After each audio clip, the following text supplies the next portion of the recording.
इस धान्योबाद के प्रांगण में महाराष्ट्र के आराध्य दैवत हिंदवी स्वराज्य के संस्थापक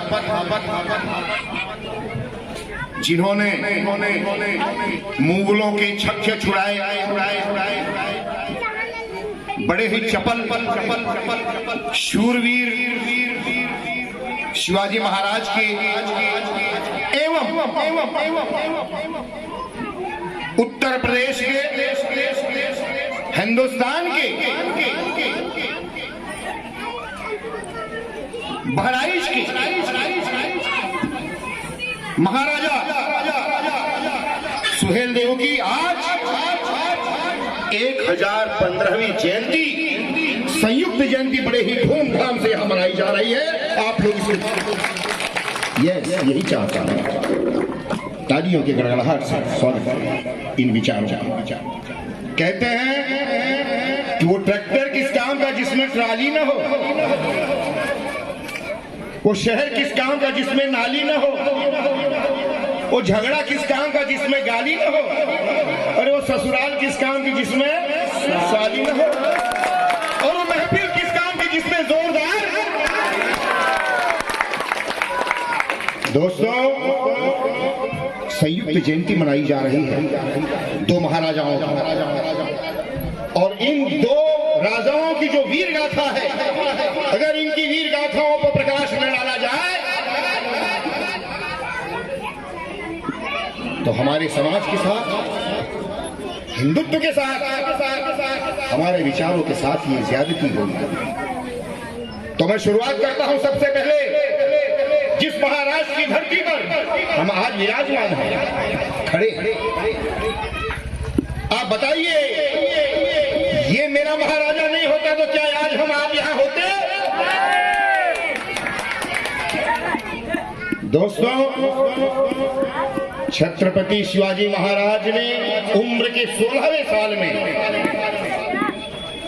मुगलों से पहला गढ़ जीता, जिसका नाम था तोरणा किला उन्होंने फतह किया, और उम्र के 17 साल में स्वराज्य का पहला तोरण बांधा उन्होंने छत्रपति शिवाजी महाराज। मुट्ठी भर मावलों को लेकर के उन्होंने स्वराज्य की शपथ ली, स्वराज्य की स्थापना की। उनकी प्रथम गुरु माता जीजा माता। कहते हैं कि माता से बड़ा कोई गुरु नहीं होता, और माता ने उन्हें प्रभु रामचंद्र की कहानियां, भगवान श्री कृष्ण की कहानियां, वीर अभिमन्यु की कहानियां, भीम की कहानियां, नकुल सहदेव, अर्जुन की कहानियां, कर्ण की कहानियां सुना करके बचपन से ही उनके शरीर में, उनके रक्त में कूट कूट करके वीरता का रस भर दिया। उस माता को भी आज मैं प्रणाम करता हूं, सलाम करता हूं, नमन करता हूं, वंदन करता हूं। मां होनी चाहिए तो ऐसी। दोस्तों, इसके बाद जो उन्होंने स्वराज्य का बीड़ा उठाया, और जो किले पर किले जो लेने शुरू कर दिए, तो फिर आदिल शाह हो या फिर साउथ का कुतुब शाह हो या औरंगजेब हो, दिल्ली का औरंगजेब, छत्रपति शिवाजी महाराज के नाम से उसे सपने आया करते थे।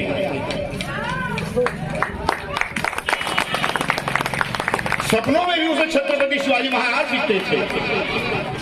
अफजल खान ने कहा, जब औरंगजेब के दरबार में ये बातें हुई कि छत्रपति शिवाजी महाराज का सर कौन लाएगा,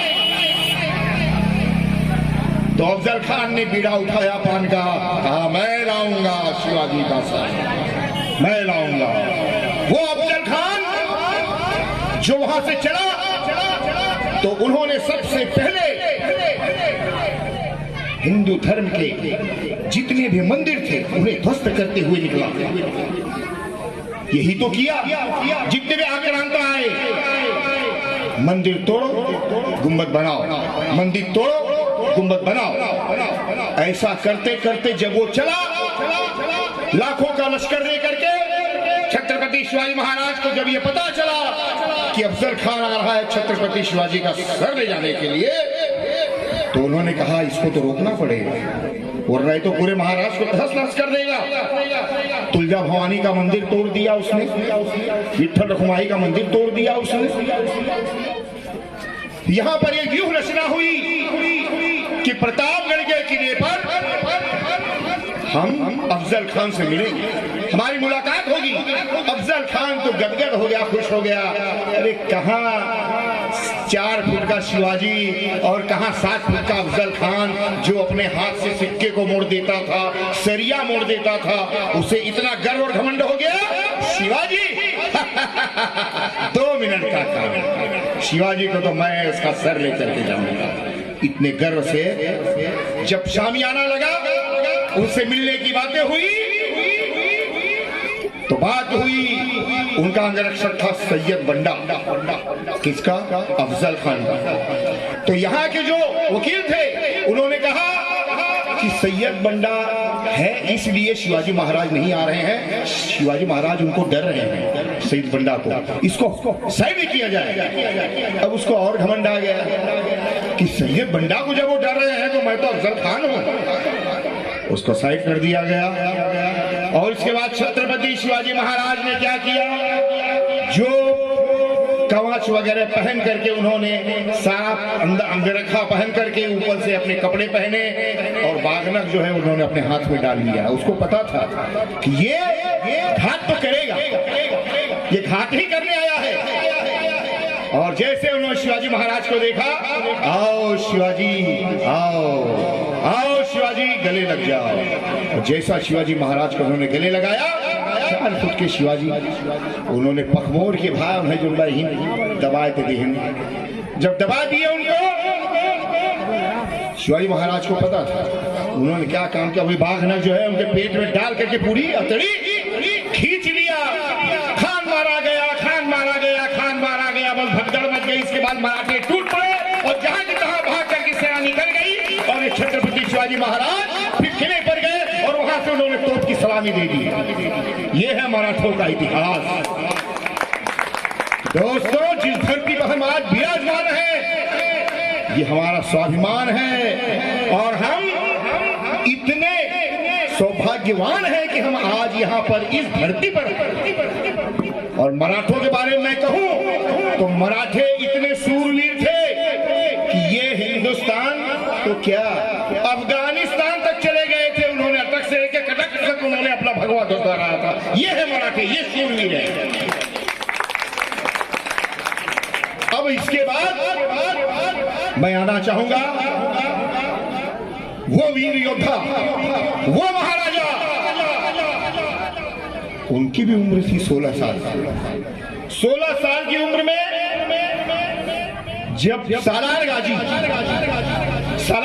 ने काफी राजा महाराजाओं के साम्राज्य को ध्वस्त करते हुए, जीतते हुए, जब उसे भी घमंड हुआ, ये बच्चा मुझसे क्या लड़ेगा, घमंड हो गया। उन्होंने संदेश भिजवाया, शरण आ जाओ, शरण आ जाओ वरना मारे जाओगे।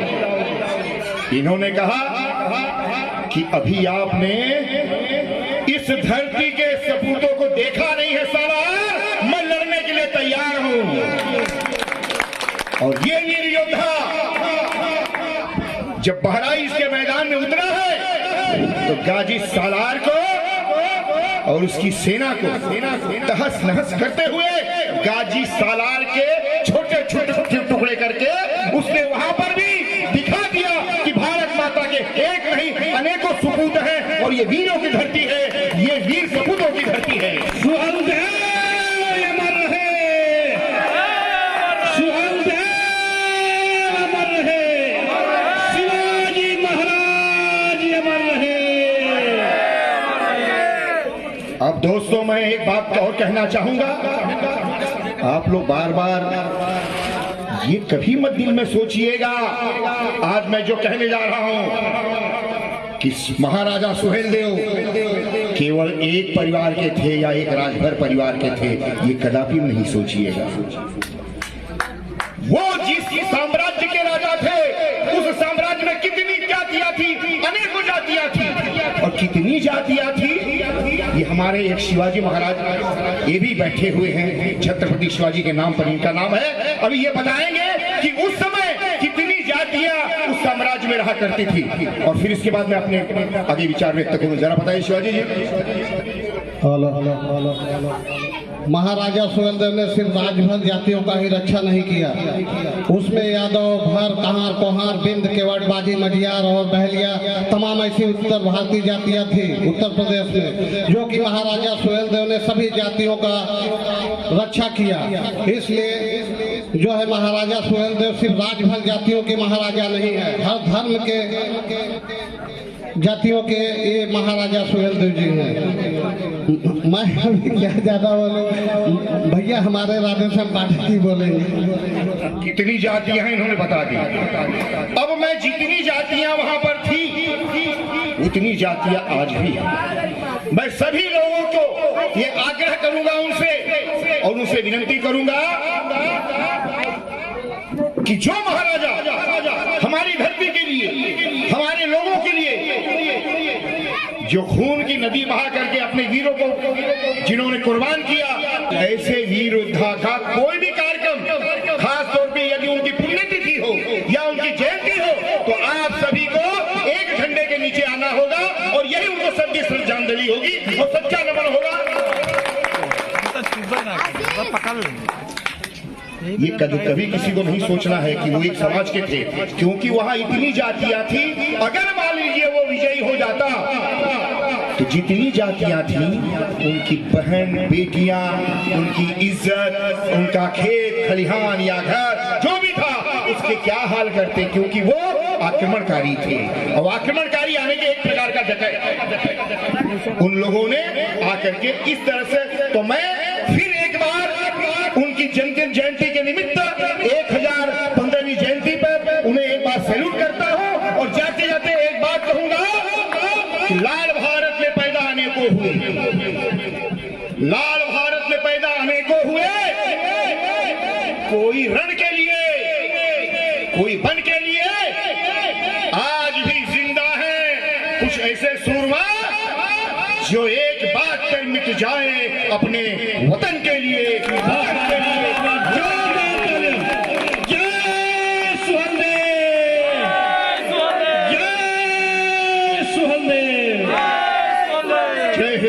जय महाराज छत्रपति शिवाजी महाराज की, महाराजा सुहेलदेव की, सनातन धर्म की। धन्यवाद। जय हिंद, जय महाराष्ट्र, जय उत्तर प्रदेश। बहुत बहुत